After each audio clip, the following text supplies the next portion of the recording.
Hello students, this is our lecture number 4, chapter number 6, applications of derivatives. Already lecture number जो 3 था उसमें हमने complete किया था increasing and decreasing functions. So increasing और decreasing functions के लिए हमने बात किया था, उसी टॉपिक को हम आगे कंटिन्यू करते हैं. सो बिकॉज इंक्रीजिंग और डिक्रीजिंग फंक्शन हम आइडेंटिफाई कर सकते हैं फंक्शन के डिफरेंशिएशन से. If the differentiation of the function is more than 0 is known as a strictly increasing function, and if differentiation is more than equal to 0 then it is known as increasing. Okay, और अगर function का जो differentiation है वो बनता है less than 0, इसे बोला जाता है स्ट्रिक्टली डिक्रीजिंग. और अगर डिफरेंशिएशन बनेगा लेस देन इक्वल टू 0 तो ये माना जाएगा केवल डिक्रीजिंग. तो ये हमारे 4 टाइप के फंक्शंस होते हैं.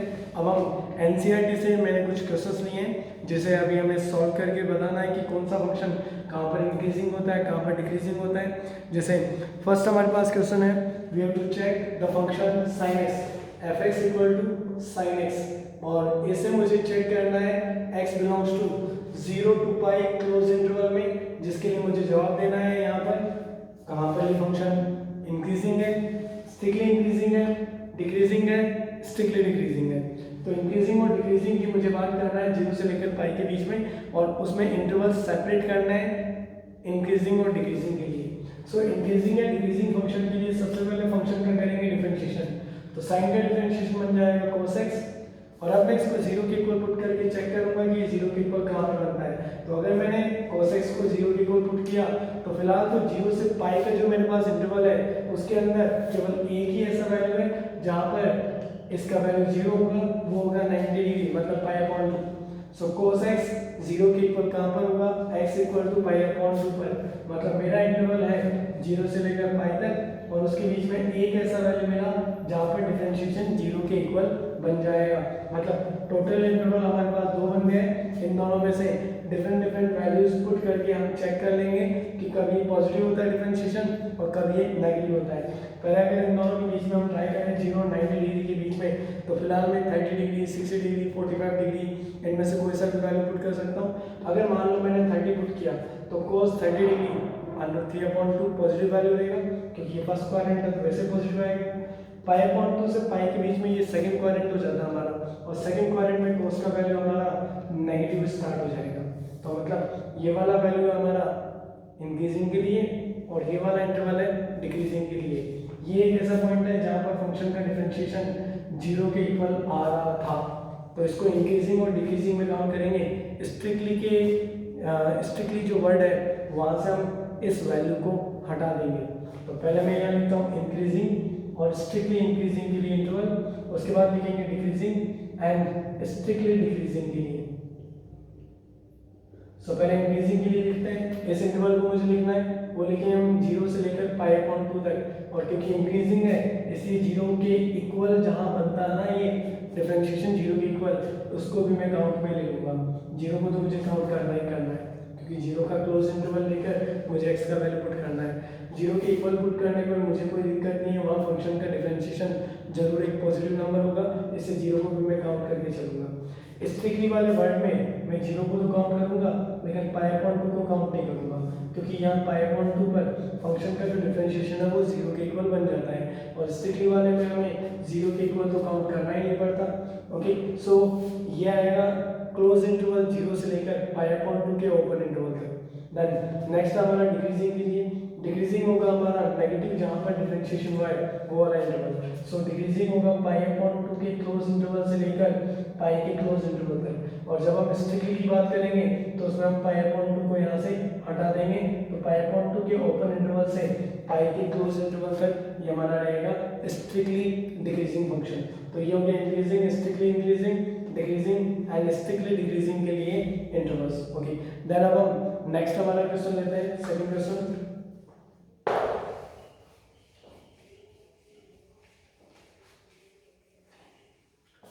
सेकंड क्वेश्चन जैसे हमारे पास एक क्यूबिक पोलिनोमियल हमें गिवन है. क्यूबिक पोलिनोमियल हमारे पास में fx equal to 2x to the power 3 minus 3x square minus 36x and plus 7. तो इस फंक्शन के लिए मुझे बात करना है कि कौन सा इंटरवल है जिसमें इंक्रीजिंग होगा और और कौन सा इंटरवल है जिसमें ये डिक्रीजिंग होगा, मतलब मुझे इंटरवल्स को फाइंड आउट करना है। तो इंटरवल को अगर फाइंड आउट करना तो पहले हम यहाँ डिफरेंशिएशन करेंगे इसका। डिफरेंशिएशन इसका बन जाएगा 6x² minus 6x and minus 36। 6 easily common आ रहा है तो x² माइनस x माइनस 6। फिलहाल हम इसको स्प्लिट कर सकते हैं। ओके, तो स्प्लिट करने के लिए हम यहाँ पर लेंगे ऐसे नंबर जिनको मल्टीप्लाई करने पर आता है -6, एडिशन करने पर -1, तो बन जाएगा x² minus 3x plus 2x minus 6। तो अभी बन जाएगा 6 into x minus 3 into x plus 2। तो ये हो जाएगा इसका स्प्लिटिंग द मिनट नंबर इधर से इसके फैक्टर्स। अब इसको हम 0 के इक्वल ऑब्जर्व करेंगे कि 0 के इक्वल कब आता है। तो मैंने अगर इसको 0 के इक्वल रखा तो ये दो केस में आएगा, एक तो x का वैल्यू जब पॉजिटिव 3 होता है और दूसरा x का वैल्यू जब नेगेटिव में 2 होता है। तो फिलहाल मुझे -इंफिनिटी से पॉजिटिव की इंफिनिटी तक, -इंफिनिटी से पॉजिटिव इंफिनिटी तक दो ऐसे पॉइंट मिल गए जहाँ पर फंक्शन का डिफरेंशिएशन 0 के इक्वल बन रहा है। एक तो है -2, दूसरा है पॉजिटिव 3। तो ये दो ऐसे वैल्यूज है हमारे पास जहाँ पर फंक्शन का डिफरेंशिएशन 0 बन रहा है, मतलब स्ट्रिक्टली वाले में से मैं इन दोनों नंबर्स को हटा दूंगा। तो टोटल मिलाकर मेरे पास यहाँ 3 इंटरवल है। इन तीनों इंटरवल्स में डिफरेंट वैल्यूज जो है वो हम इसके डिफरेंशिएशन के अंदर पुट करेंगे और चेक करेंगे कि कहाँ पर फंक्शन पॉजिटिव होता है, कहाँ पर नेगेटिव। जैसे -इंफिनिटी से -2 के बीच में हम कोई सा भी एक नंबर रख सकते हैं। मान लो -10 रख रहे हैं, -10 हमें रखना कहाँ पर है, डिफरेंशिएशन के अंदर रखना है, इसमें रखना है। तो इस टर्म के अंदर में -10 x के प्लेस पर रखूंगा तो 6 इंटू यहाँ -10 पुट करने पर -30 और यहाँ -10 पुट करने पर -8। ऑल ओवर जो सिंबल है उससे मतलब है मुझे, नंबर से मतलब नहीं है। तो सिंबल ऑल ओवर बन जाएगा मेरे पास पॉजिटिव। तो यहाँ पर फंक्शन का डिफरेंशिएशन पॉजिटिव होगा, यानी x का अगर कोई वैल्यू -इंफिनिटी से -2 के बीच में मैं पुट करता हूँ तो हमेशा उसका डिफरेंशिएशन पॉजिटिव आएगा। -2 से 3 के बीच में जैसे मैं 0 को पुट कर लेता हूँ तो 0 पुट करने पर ये नेगेटिव, 0 पुट करने पर ये पॉजिटिव, तो negative positive all over negative बन जाएगा। और 3 से इंफिनिटी के बीच में पॉजिटिव का 20, पॉजिटिव का 30 हम इसके अंदर x के प्लेस पर पुट कर सकते हैं, तो जिससे ये डिफरेंशिएशन बन जाएगा केवल और केवल पॉजिटिव। तो मुझे पॉजिटिव और नेगेटिव के सिंबल से पता चल गया कि कहाँ पर मुझे इंक्रीजिंग लेना है और कहाँ पर मुझे इसको डिक्रीजिंग लेना है। तो अगर मान लो कि मैं इसके लिए इंक्रीजिंग और स्ट्रिक्टली इंक्रीजिंग का यहाँ इंटरवल लिखूँ तो इंक्रीजिंग के लिए मुझे पॉजिटिव वाले नंबर लिखने होंगे और 0 की इक्वलिटी को भी मुझे काउंट करना पड़ेगा। तो इंक्रीजिंग के लिए होगा -इंफिनिटी से लेकर -2 के क्लोज इंटरवल तक यूनियन विद 3 के क्लोज इंटरवल से लेकर इंफिनिटी के ओपन इंटरवल। ओके, और अगर मैं स्ट्रिक्टली इंक्रीजिंग की बात करूंगा, ये तो इंक्रीजिंग हुआ, अगर स्ट्रिक्टली की बात करेंगे तो उसमें -2 और पॉजिटिव 3 इन दो नंबर्स को हटा देंगे। तो -इंफिनिटी से लेकर -2 के ओपन इंटरवल तक यूनियन विद 3 से लेकर इंफिनिटी तक, ये हो गया हमारा स्ट्रिक्टली इंक्रीजिंग। देन अब हम लेते हैं डिक्रीजिंग। डिक्रीजिंग में नेगेटिव वाला होगा और दोनों की इक्वलिटी भी हम काउंट करेंगे। तो -2 से पॉजिटिव 3 के क्लोज इंटरवल तक ये हमारा डिक्रीजिंग होगा फंक्शन। देन लास्ट में लेते हैं हम स्ट्रिक्टली डिक्रीजिंग। स्ट्रिक्टली डिक्रीजिंग में बीच वाले नंबर तो काउंट होंगे लेकिन इन दोनों पॉइंट्स को हटा देंगे जहाँ पर हमारा डिफरेंशिएशन 0 के इक्वल बन रहा था। तो ये आएगा -2 से 3 तक ओपन इंटरवल। तो ये होगा हमारा किसी फंक्शन का इंटरवल पता करना जिसमें वो इंक्रीजिंग होता है, स्ट्रिक्टली इंक्रीजिंग होता है, डिक्रीजिंग होता है या फिर स्ट्रिक्टली डिक्रीजिंग होता है। ओके, देन अब हम हमारा नेक्स्ट क्वेश्चन लेते हैं जिसमें हम इंटरवल तो फाइंड आउट नहीं करेंगे, उसको बल्कि हम प्रूव करेंगे कि वो इंक्रीजिंग है या फिर हमारा फंक्शन वो डिक्रीजिंग है।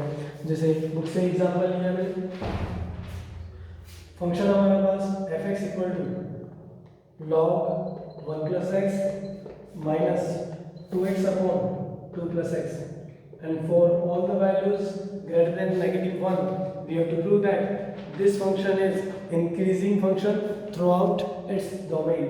यानी x के उन सारे वैल्यूज जो कि -1 से बड़े हैं उन सब के लिए हमें इस फंक्शन को इंक्रीजिंग फंक्शन प्रूव करना है, इंक्रीजिंग प्रूव करना है, स्ट्रिक्टली नहीं केवल इंक्रीजिंग। ठीक है, तो सबसे पहले हम इस फंक्शन का करेंगे डिफरेंशिएशन। तो log 1 plus x का लॉगरिथम का डिफरेंशिएशन होगा 1/1 plus x माइनस इसको डिफरेंशिएट करेंगे by using u upon v method. तो उसके अकॉर्डिंग 2 plus x का यहाँ होल स्क्वायर हो जाएगा, 2 plus x कांस्टेंट रहेगा, ऊपर वाले का डिफरेंशिएशन 2 माइनस 2x को फिक्स करेंगे और नीचे वाले का डिफरेंशिएशन हो जाएगा 1। तो ये बनेगा 1/1 plus x माइनस इसको मल्टीप्लाई करेंगे तो 4 plus 2x minus 2x divide by 2 plus x to the whole square. 2x से 2x कैंसिल हो जाएगा, so 1/1 plus x minus 4/2 plus x का होल स्क्वायर। अब ये जो डिफरेंशिएशन है इसको हम इतना सिंप्लीफाई करेंगे जिससे ये केवल और केवल मल्टीप्लिकेशन में रिप्रेजेंट हो जाए, या कोई प्लस या माइनस नहीं होना चाहिए, मतलब पूरी तरह से फैक्टराइजेशन की फॉर्म में होना चाहिए ये फंक्शन। तो ये जो डिफरेंशिएशन है इसको मैं सिंप्लीफाई और करूँगा और सिंप्लीफाई करके केवल और केवल फैक्टराइजेशन की फॉर्म में मैं इसे रखूँगा, केवल और केवल फैक्टराइजेशन जिसमें केवल मल्टीप्लाई या डिवाइड में आते हैं, बाकी कोई और टर्म नहीं चलेगा। सो मैं इसको और आगे सिंप्लीफाई करूँगा, जैसे एलसीएम लूँगा सबसे पहले यहाँ पर। सो एलसीएम बन जाएगा इन दोनों का मल्टीप्लाई, यहाँ बनेगा 1 plus x into 2 plus x का होल स्क्वायर। सो 1 प्लस एक्स का डिवाइड करने पर 2 प्लस एक्स का होल स्क्वायर माइनस में 4 इंटू 1 प्लस एक्स। सिंप्लीफाई करते हैं, इसका होल स्क्वायर ओपन करेंगे तो बन जाएगा 4 plus x square plus 4x minus में आ जाएगा 4 माइनस में 4x और डिवाइड में बन जाएगा 1 plus x into 2 plus x का होल स्क्वायर। फिर आगे 4x से 4x और 4 से 4 कैंसिल हो जाएगा, तो x square upon 1 plus x into 2 plus x का होल स्क्वायर। ये केवल फैक्टर की फॉर्म में है और अब मैं इससे आइडेंटिफाई करूंगा कि ये मेरा फंक्शन इंक्रीजिंग है या कैसा है। तो मुझे वैल्यूज कौन सी लेनी है, -1 से बड़ी लेनी है। यहाँ पर मेरे पास 3 टर्म की ये मल्टीप्लिकेशन या डिवीजन में मैंने रिप्रेजेंट किया है, इन तीनों को मैं अलग अलग ऑब्जर्व करूंगा कि कहाँ पर किसका सिंबल कैसा काम में लूँगा। तो अगर मैंने -1 से बड़े नंबर रखने हैं तो सबसे पहले तो x का स्क्वायर एक क्वालिटी का, x का स्क्वायर जिसमें x का पॉजिटिव नेगेटिव कुछ भी वैल्यू रखने पर होल स्क्वायर हमेशा उसे पॉजिटिव कर देगा।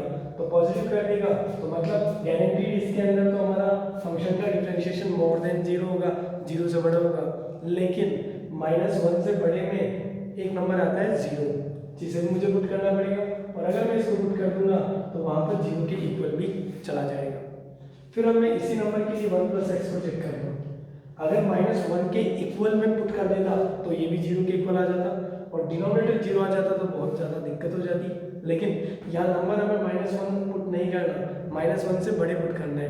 तो -1 से बड़े जैसे 0, 1, 2, 3, 4, 5, 6 माइनस का 0.9 भी पुट कर सकते हैं। तो अगर मैं यहाँ पर माइनस का 0.9 भी रखूँगा तो मेरे पास आंसर पॉजिटिव में 0.1 बचेगा। सो यहाँ पर x का वैल्यू -1 से बड़ा कितना भी पुट कर लो, हमेशा ये केवल मोर देन 0 है, पॉजिटिव है। और 2 प्लस एक्स के होल स्क्वायर की अगर मैं बात करूँगा तो होल स्क्वायर तो लगा हुआ है, तो ये भी आएगा केवल पॉजिटिव, 0 होने के कोई चांस है नहीं यहाँ पर, क्योंकि -2 अगर मैं पुट करता तो ये 0 देखो लगा। तो यहाँ पर ये है पॉजिटिव, ये भी पॉजिटिव, ये भी पॉजिटिव, तो तीनों का जो रिजल्टेंट होगा वो भी पॉजिटिव माना जाएगा और साथ में एक जगह पर ये वाला फंक्शन मेरा 0 भी हो गया। सो ऑल ओवर अगर मैं x मोर देन -1 के लिए बात करूँगा तो मेरा फंक्शन एफ माना जाएगा मोर देन इक्वल टू 0, और ये रिप्रेजेंट करता है इंक्रीजिंग फंक्शन को। तो मेरा फंक्शन होगा यहाँ पर increasing function through out its domain that is already given x more than -1। तो सबसे पहले मेरा फंक्शन का क्या डिफरेंशिएशन, उसको जितना सिंप्लीफाई कर सकता था किया, क्योंकि जितना मल्टीप्लिकेशन में रिप्रेजेंट होगा ऑब्जर्व करना उतना ज़्यादा आसान होगा।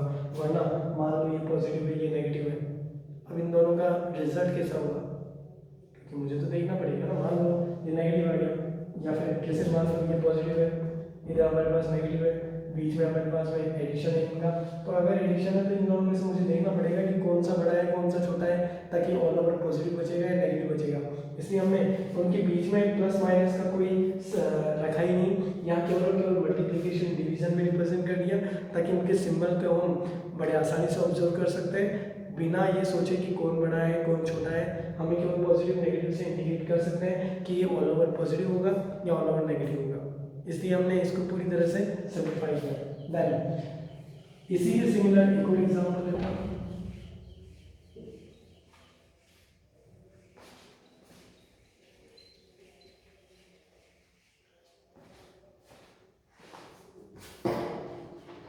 क्वेश्चन हमारे पास में y इक्वल टू या fx equal to 4 sin theta divided by 2 plus cos theta and minus theta, और इसे हमें चेक करना है 0 से लेकर पाई अपॉन 2 के क्लोज इंटरवल में, और इसे इंक्रीजिंग प्रूव करना है।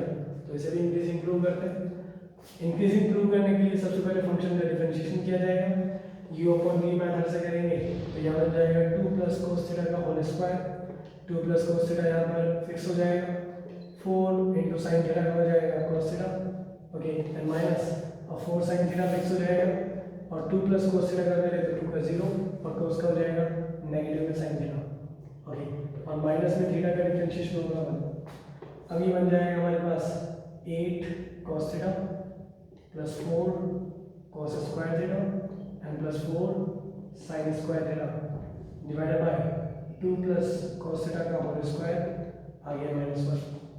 अगर इन दोनों में से 4 को कॉमन ले लें तो sin square theta plus cos square theta 1 बना देगा, मतलब 8 cos theta plus 4 divide by 2 plus cos theta का होल स्क्वायर -1। एलसीएम लेते हैं, एलसीएम आ जाएगा 2 प्लस cos थीटा का होल स्क्वायर जिससे यहाँ होगा 8 cos theta plus 4 minus cos square theta then -4 cos theta, okay, तो 4 से 4 कैंसिल होगा और अब यहाँ पर रिजल्ट बन जाएगा जो भी हमारा डिफरेंशिएशन है इक्वल टू 8 cos थीटा में से 4 cos थीटा सब्ट्रैक्ट करेंगे तो बचेगा 4 cos थीटा माइनस में cos square theta divide by 2 plus cos theta का होल स्क्वायर। ऊपर से हम cos थीटा को कॉमन लेते हैं क्योंकि मैंने बताया था कि जितना मैं सिंप्लीफाई कर सकता हूँ, जितना मैं मल्टीप्लाई और डिवाइड में रिप्रेजेंट कर सकता हूँ उतना करूँगा। बीच में एडिशन सब्ट्रैक्शन का मुझे कुछ भी नहीं छोड़ना, तो यहाँ बचेगा 4 माइनस cos थीटा और डिवाइड में 2 प्लस cos थीटा का होल स्क्वायर। अब मैं इसको x belongs to 0 to pi upon 2 close interval के लिए ऑब्जर्व कर सकता हूँ। यहाँ 3 फैक्टर होंगे। अगर मैं सबसे पहले फैक्टर की बात करूँ cos थीटा, तो ये cos थीटा जो होता है 0 से पाई अपॉन 2 फर्स्ट क्वाड्रेंट है, इसमें पॉजिटिव होगा, लेकिन पाई अपॉन 2 के इक्वल पुट करने पर 0 भी आएगा, यानी cos थीटा होगा मोर देन और इक्वल टू 0 इस इंटरवल के लिए। उसके बाद हमारे पास 4 माइनस cos थीटा। अगर मैं cos थीटा की वैल्यू की बात करूँ तो cos थीटा का वैल्यू इस इंटरवल के अंदर -1 से लेकर पॉजिटिव के 1 के बीच में होता है, और -1 से 1 के बीच में जो भी वैल्यू है 4 में से सब्ट्रैक्ट करने पर नेगेटिव तो नहीं होगा, ये भी हमारा रहेगा एक पॉजिटिव वैल्यू, केवल मोर देन 0 इक्वल टू 0 भी नहीं। और डिनोमिनेटर है 2 प्लस cos थीटा का होल स्क्वायर है तो वैसे पॉजिटिव होगा, बाकी इसके अंदर cos का वैल्यू -1 से 1 के बीच में अगर मैं पुट कर भी दूँ ऑल ओवर वैल्यू, वैसे तो 0 से पाई अपॉन 2 में कौन सा -1 होगा, इसके बीच में तो वैल्यू 0 से 1 के बीच में होगा, तो नेगेटिव होने का कोई सवाल ही नहीं है, यहाँ होगा मोर देन 0। तो ये पॉजिटिव, ये भी पॉजिटिव, ये भी पॉजिटिव, तो positive and divide by positive, so result is also positive. लेकिन एक ऐसा पॉइंट मिला जहाँ पर ये 0 हो जाएगा और ये 0 तो पूरा 0, तो मतलब हमें जो फंक्शन का डिफरेंशिएशन है वो मिलेगा ऑल ओवर मोर देन और इक्वल टू 0। हर जगह मोर देन 0 था, केवल एक ही ऐसा पॉइंट मिला जहाँ पर 0 के इक्वल, लेकिन चाहे पॉइंट 1 हो चाहे ज़्यादा हो, पॉइंट तो पॉइंट होगा। तो इस फंक्शन में प्रूव हो जाएगा एक इंक्रीजिंग फंक्शन। तो इस लेक्चर में इतना ही, बाकी हम नेक्स्ट लेक्चर में लेंगे।